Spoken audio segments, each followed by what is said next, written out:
Ho, ho, ho! Hello, everyone! If you're looking for the holiday spirit, you are in the right place. If you're looking for the North Pole, you are in the right place. If you're looking for the TryHackMe Advent of Cyber 3, you are definitely in the right place. My name is John Hammond, and I could not be any more honored to be able to help kick off this incredible, fantastic, and annual event, the TryHackMe Advent of Cyber 3. So hey, this year, TryHackMe is going above and beyond. If you don't know the game, if you don't know the usual Advent of Cyber, this is learning cybersecurity for free, for fun, for all the great things every single day leading up until Christmas throughout the month of December. So let's hop on over to the screen here. Let's take a look.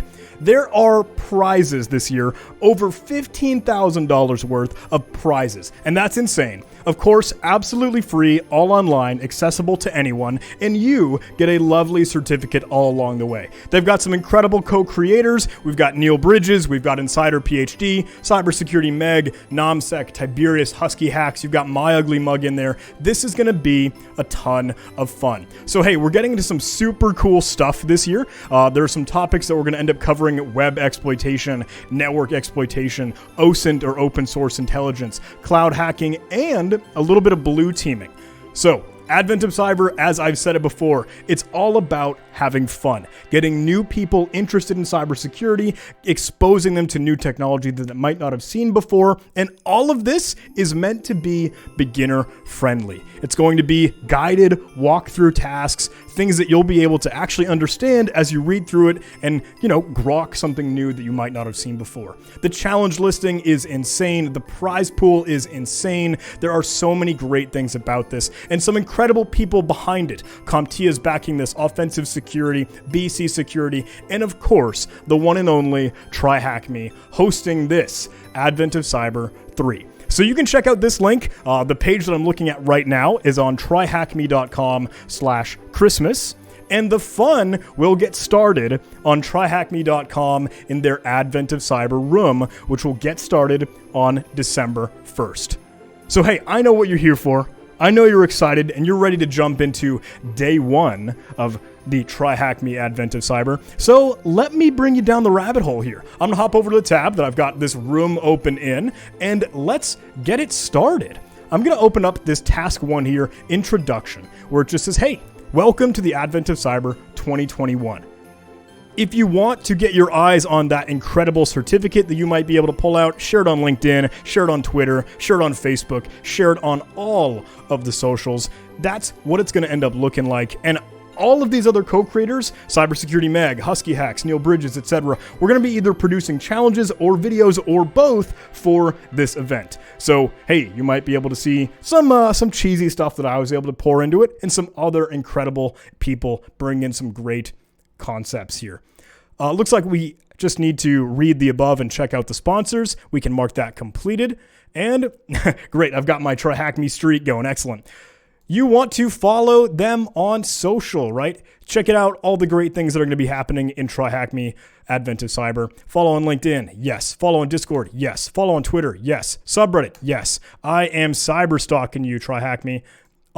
All right. If you have not subscribed, you know that you absolutely could. TryHackMe VIP does give you a lot more access to incredible things within the TryHackMe platform. Although they say, I think it's like 70% or 80% of the TryHackMe content is totally free. So a lot of great learning already accessible for you. Hey, and you can check out some of the Cyber Christmas swag, the TryHackMe Advent of Cyber. I'm rocking the sweet shirt right here. I've got it open. Yeah, I don't know if you can see it through the Santa stuff going on. And we can read that one and mark it complete. We do have a short tutorial and some rules here. To access target machines you deploy on the TryHackMe network, you'll need to either use an open VPN client or deploy your own web-based attack box. And you can do this by clicking the blue Start Attack Box button at the very top of this page. We highly recommend you complete the tutorial room to learn more about getting connected in the TryHackMe environment. If you're using the web-based attack box, you can complete all of the exercises through your browser. If you're just a regular user, you can deploy the attack box for free 1 hour a day. And if you're subscribed, you can deploy it for an unlimited amount of time. Now, here are some ground rules, right? Breaking any of the following rules will result in an elimination from the advent of cyber competition. Anything .tryhackme.com and the OpenVPN server, those are off limits. Those are out of scope. They cannot be attacked. They should not be targeted. Any probing, scanning, or exploitation against those endpoints is not allowed. Users are only authorized to hack machines that have been deployed in the rooms that they have access to. Users are not supposed to target or attack other users, and you should only enter the event once using one account, just to make it fair for prizes and all. Answers to questions are not to be shared. Oh. Whoops. All right, so we can practice connecting to our network. Cool. I'm going to call that done because I'm going to connect with the attack box. And we have the story here. We're looking at the cybersecurity elves that saved Christmas. All the exercises in Advent of Cyber follow a fun Christmas story. This year, the elf McSkitty needs your help to hack back and undo the Grinch's malicious activities. Ooh, there's that little cool comic that I tried to show in the B-roll at the beginning of this video. It is the eve of the 30th November. McSkitty sits in her large office with a cup of hot cocoa, reminiscing over her stressful times at the Best Festival Company. Since her management of the Christmas monster cyber attacks last December, she'd been promoted to Chief Information Security Officer, or CISO, and has managed to build a world-class security team. She made a promise to never let Christmas get affected by cyber incidents and has done everything in her power to prepare the Best Festival Company for any incidents and assist Santa in delivering presents globally with no disruptions. She grins to herself, after all we've done, what could go wrong? Famous last words, right? Elf McAssistant runs into her office and gasps. All of our security analysts have missed their last shift, and no security personnel can be found in the building. McSkitty jumps out of her chair and spills her hot cocoa all over herself. What? She swiftly moves over to the Elf Security Center housing the security personnel and looks over the large area filled with empty desks. Where did everyone go on the eve of the most important time for the Best Festival Company? She rushes over to the desk of the head of security analyst team, Elf McLeader, and notices the desk is surprisingly clean. For someone so messy, how is his work area completely empty? As she started theorizing in her head, she noticed a small piece of paper hidden at the back of the desk behind the screen. As she made sense of what was on the paper, her eyes widened. Why did McProfessional book a one-way flight ticket away on this exact day? Before she had time to make any assumptions, a loud, grumpy voice was resonating across the security center from the internal announcement systems. Grinch Enterprises will never let Christmas succeed. It would be a shame if your world-class security team just suddenly disappeared. This was all as planned. How could they access our internal systems? Cried McSkitty. Their intelligence team had prepared for this exact scenario, but it didn't help. The security center was completely empty. This needs to stop happening, sighed McSkitty, and dragged herself to the office to save Christmas. Please note, tasks are released daily and will vary in difficulty, although will always be aimed at a beginner level. This Christmas story is used within some of the tasks, so make sure you read the above. All right, I have rambled and drone on, and hopefully have enjoyed my storytelling there. But now, we can move on to day number 1 of Advent of Cyber 3. Before we do, I get to offer a little bit of sneak peek, and I'm pretty excited about this. TryHackMe has given me some permission to maybe sprinkle and tease some of the potential upcoming tasks and activities and rooms that we'll see all throughout the Advent of Cyber 3. Now, as I'm recording this a bit before the event gets started, this is subject to change. So some of the things that you see on here may or may not be what actually gets deployed, hey, when it's real December and showtime. Day 1, web exploitation. We're just about to get into it. Save the gifts. Ooh, elf HR problems, Christmas blackout, running behind. A good amount of web exploitation for about the first week here. And then we dive into a little bit of networking. And of course, I think there will be some special co-creator rooms in there. My tasking is going to be somewhere in that mix here. But ooh, look at this. DevOps or Dev Insecure Ops. Ransomware. That's going to be a lot of fun. Diving into open source intelligence. And cloud stuff, playing with containers. Oh, and when we finally get into blue teaming, getting into maybe phishing emails, needles in the computer stacks. Oh, and some PowerShell down here at the very end. PowerShell magic. I love it. I'm super excited. I hope you are. We're going to have a ton of fun for TryHackMe Advent of Cyber 3. All right, now let's open up this Day 1 web exploitation, save the GIFs. Here's our new story here, and it looks like we have a button to view the site. It says the inventory management systems used to create the GIFs have been tampered with to frustrate the elves. It's a night shift, and McStalker comes to McSkitty, panicking about the GIFs all being built wrong. With no managers around to fix the issue, McSkitty needs to somehow get access and fix the system and keep everything on track to be ready for Christmas. So we have a couple learning objectives here. It says, what is an IDOR or IDOR vulnerability? How do I find and exploit IDOR vulnerabilities? And a challenge walkthrough. So what is an IDOR vulnerability? IDOR stands for Insecure Direct Object Reference, and it's a type of access control vulnerability. An access control vulnerability is when an attacker can gain access to information or actions not intended for them.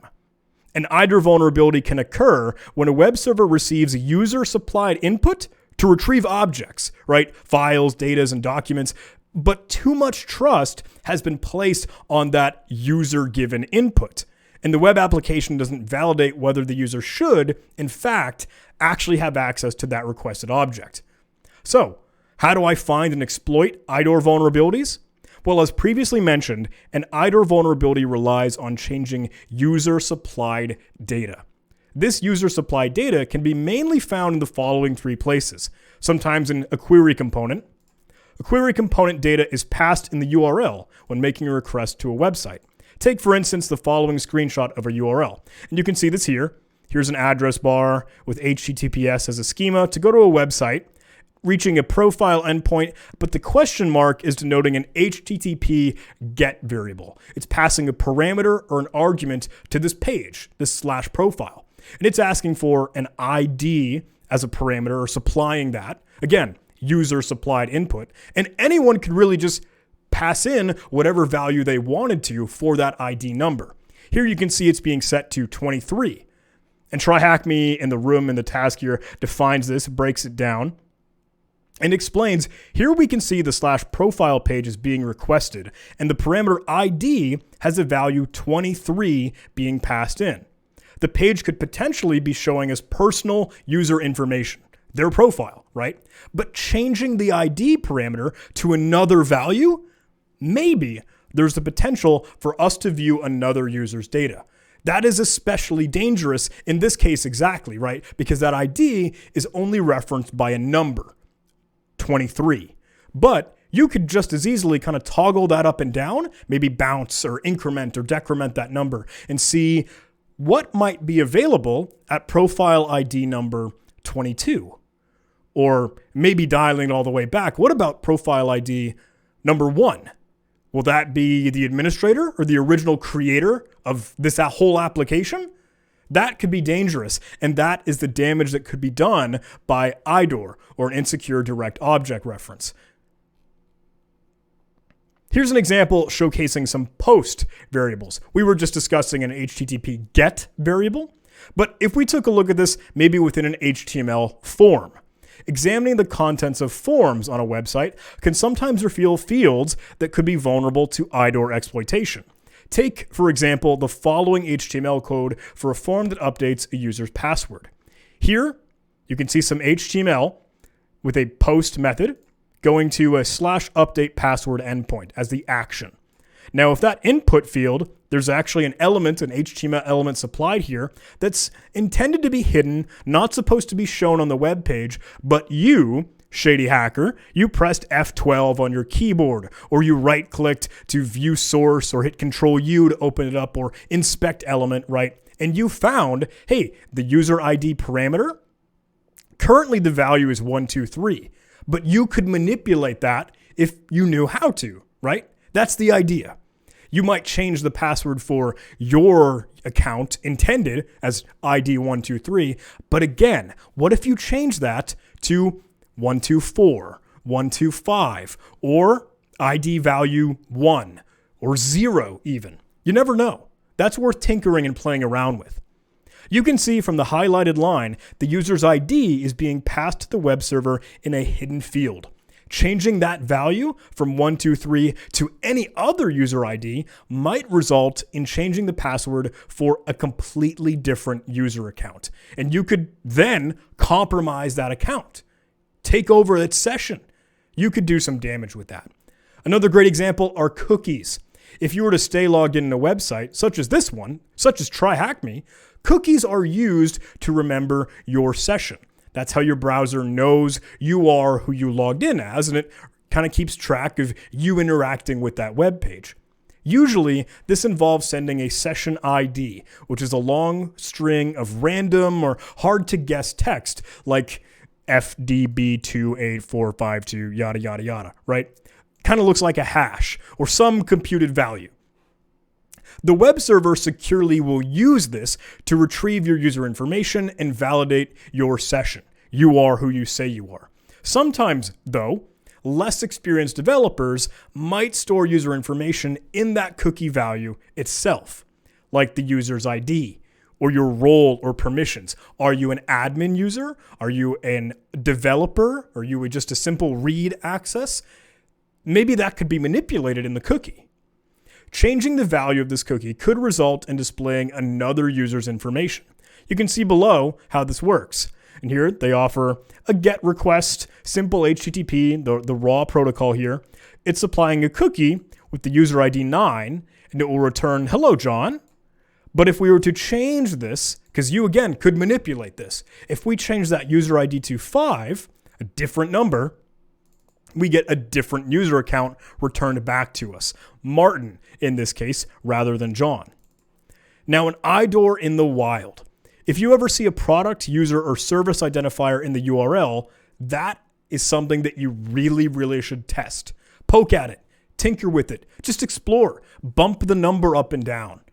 IDOR vulnerabilities can reveal sensitive information, as well as potentially giving you access to usually restricted site functionality.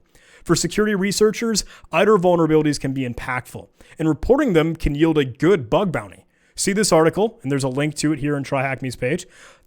An IDOR vulnerability report to PayPal had a $10,500 payout.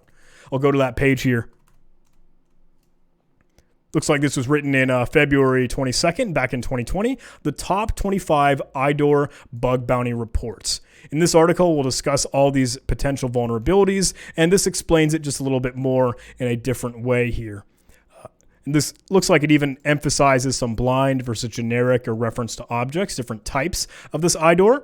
But I would honestly leave this as an exercise to you, right? Homework or whatever, an exercise for the reader if you wanted to explore more in this. But take a look. Just that example, PayPal had an IDOR vulnerability, and that security researcher, what bug hunter found this and submitted it, was able to reap $10,500 in rewards. With all that out of the way, let's get into the challenge walkthrough. We can click the green View Site button at the top of this task to open up the inventory management system.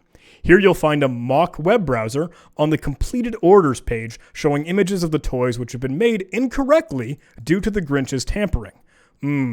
Okay. Kind of weird. I can't tell what animal that is. It looks like a beaver or something, or a bear. Because you can see it's like put on the wheels for a train, but it has a plunger on its head. Oh, that is a disaster. There are also 3 other pages on the navigation panel: Builds, Inventory, and Your Activity. The Builds page shows different toys and the parts they're made up of. As you can see, due to tampering, these are all incorrect.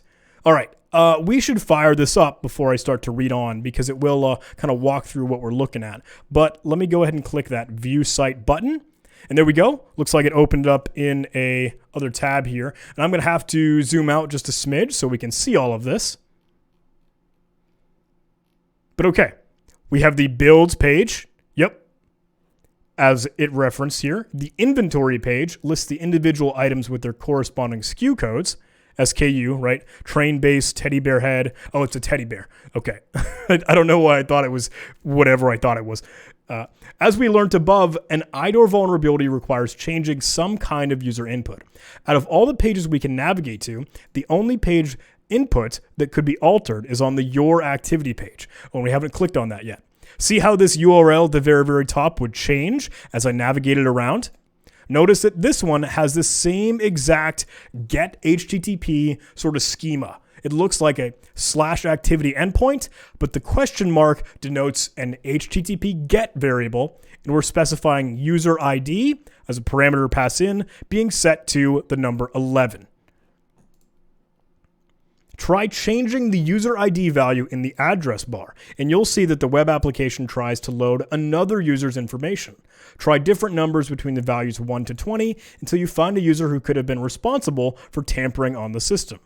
Ooh, okay. Once maybe we find the perpetrator here, if we were to click on the revert button on the user's actions, that will roll back the changes and allow the toy making machine to be properly building toys once again.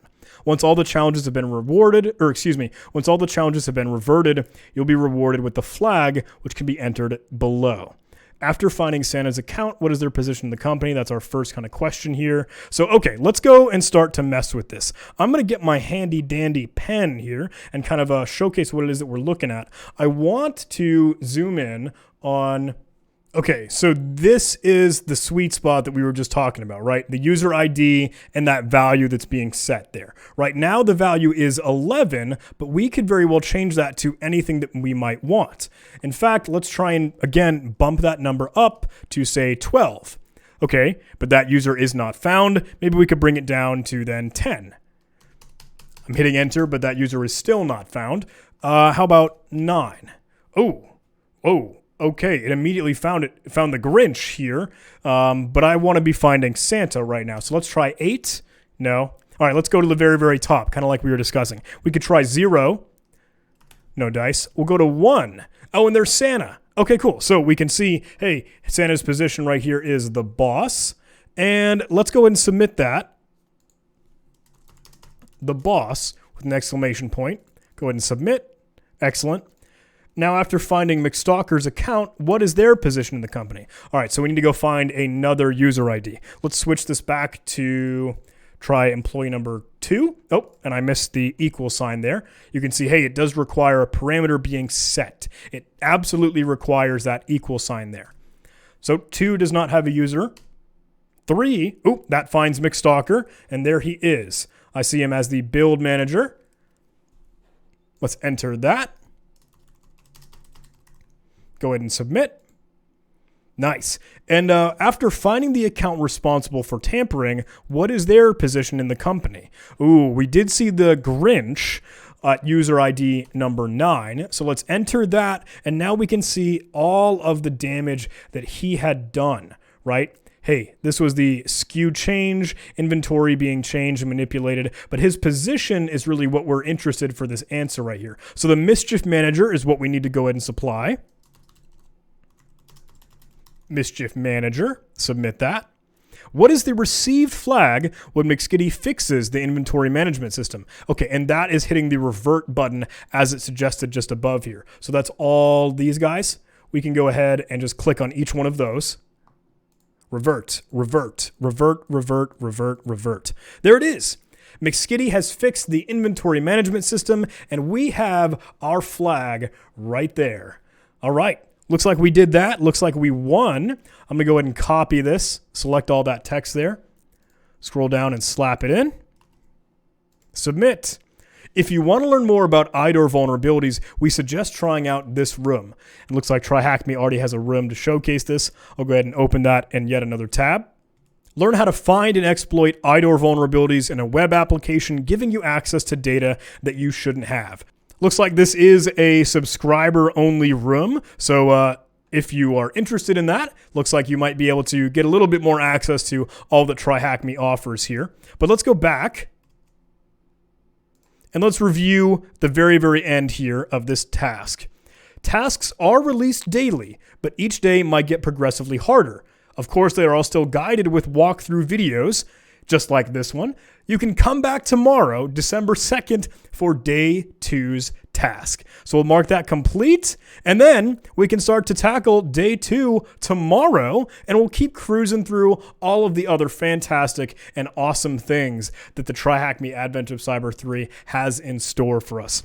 So hey, that is it, everyone. That is my video, kind of bringing you the beginning of TryHackMe Advent of Cyber 3, day 1 out of 25. We're going to have some incredible fun activities. I've got a little challenge in there. I believe Cybersecurity Meg and Tiberius and Nomsec and Husky Hacks and Neil Bridges, all these great people. Forgive me if I didn't get the name out there. Oh, Insider PhD. I had to look. I had to check back in again. All these incredible people are going to be putting together some fantastic stuff. And of course, the TryHackMe team. TryHackMe is ultimately, the guys putting this on, the fantastic folks really bringing this event to you, all for free, all for fun. And I sincerely hope that you enjoy Advent of Cyber 3, and I hope that you enjoy all of the fun stuff it's going to present to you, and you learn something new, because that's what this is all about.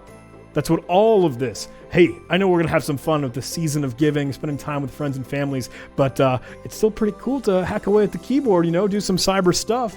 So I hope you enjoy, really from the bottom of my heart. Have a great holiday season, and I'll see you again for some other Advent to Cyber 3 videos. Thank you so much, everybody. Let's get this thing off. Bye, everybody. Take care.